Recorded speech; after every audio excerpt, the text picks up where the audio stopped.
want you to show me how to get to know someone like you, someone like you. I want you to know me, 'cause I know then you'll see we could be true, we can be true.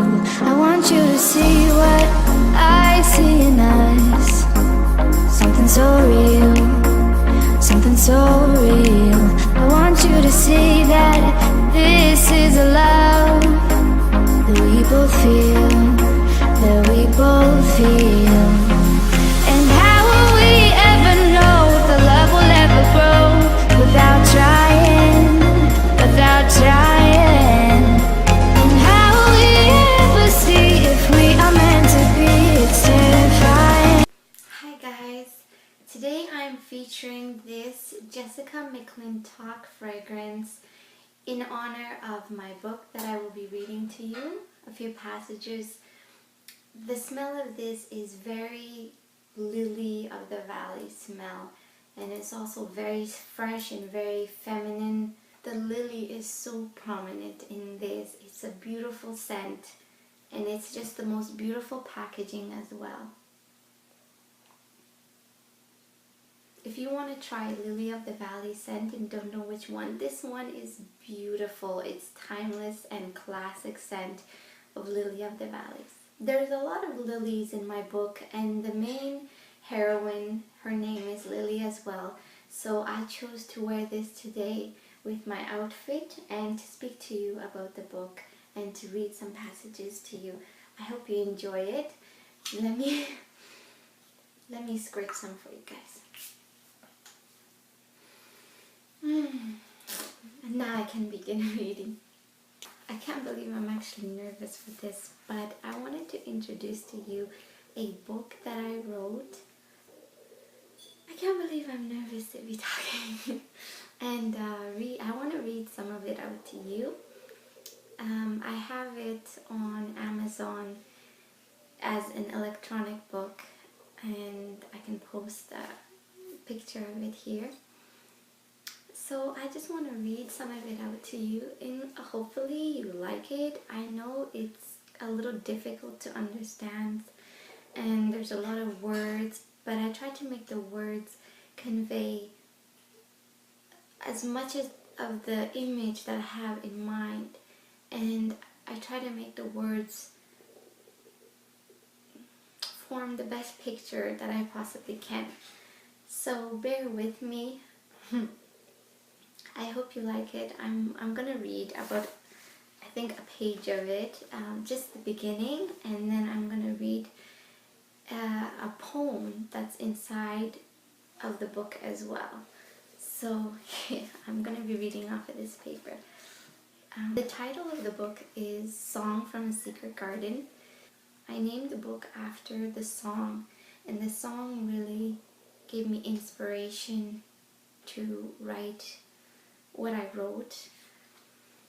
I actually have butterflies in my stomach. Oh, here I go.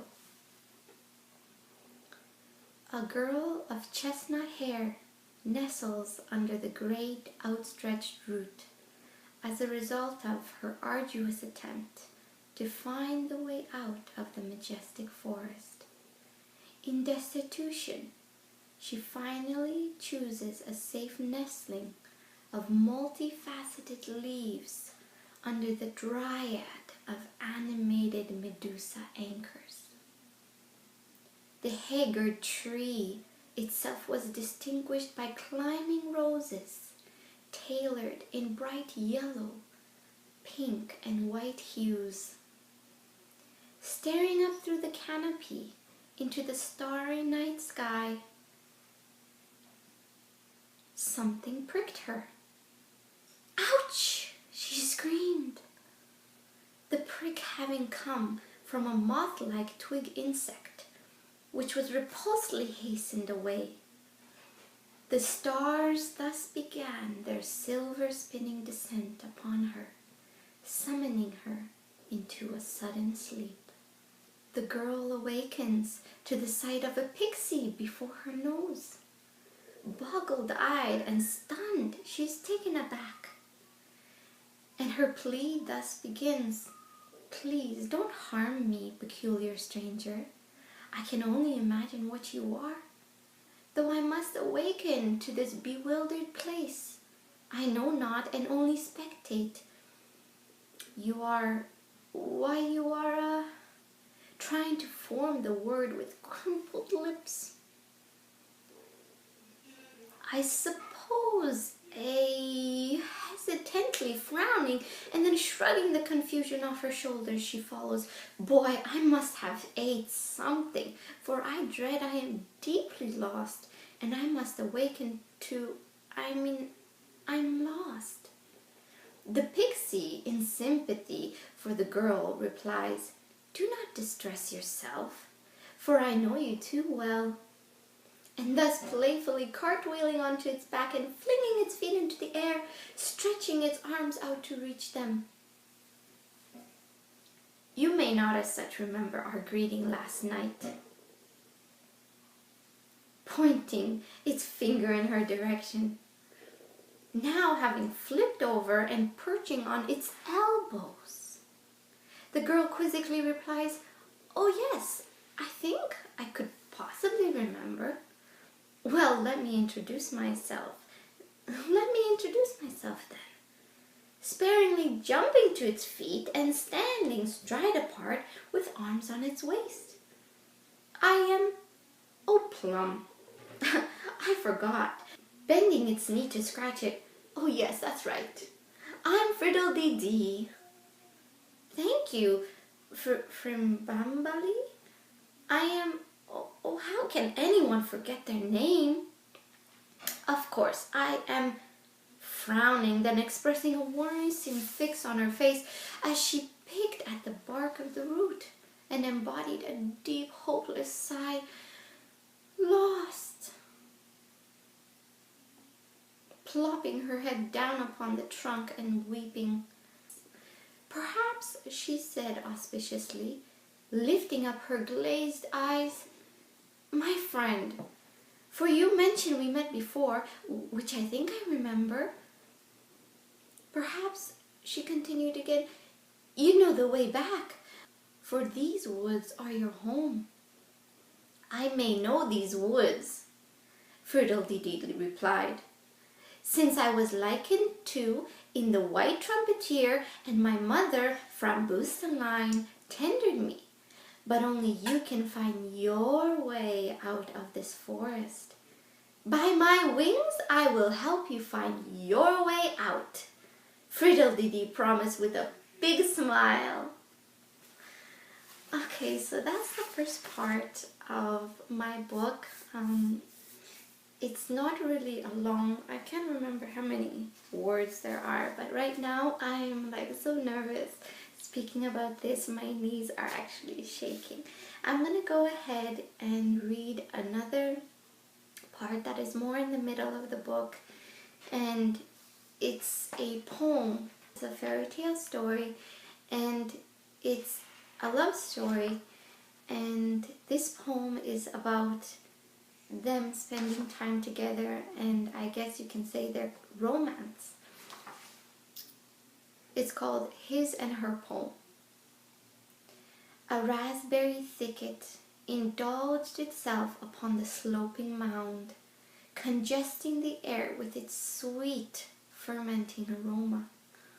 Within, the chiming raspberries were calling towards its bubble of enchantment. Elusive blood-stained sweets hung like claws. He speaks. My tooth-quenching sweetness can only fill the emptiness.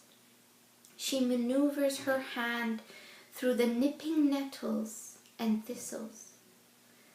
Be I that nettle to kiss that quivering lip, reaching for the irresistible dripping piece of glory, leaving her skin inflamed and frazzled by its soft bristles. She speaks. My fervent flame can only kindle my heart. A heart of stone would beat in warmth You hand me the red flush and gaze delectably as I eat it, and laugh when I cringe for no more. The bee's mellow undertone could be heard, patiently committed to their work. He speaks. I brush a mosquito off your cheek and feel its damp, flustered warmth. She speaks. I reach for it in mine and sense the strength of its care and protection. Having our full, we lay in a small patch, the raspberries dangling above us, under a canopy of dark, fluorescing leaves, having to close our eyes from the continuous temptation. Okay, everybody, if you actually got through to listening to the whole poem and listening to the beginning part of the story, I'm really grateful and happy that you did. I hope you liked it, and I hope you understood the kind of writing that I do, and I hope you appreciate it.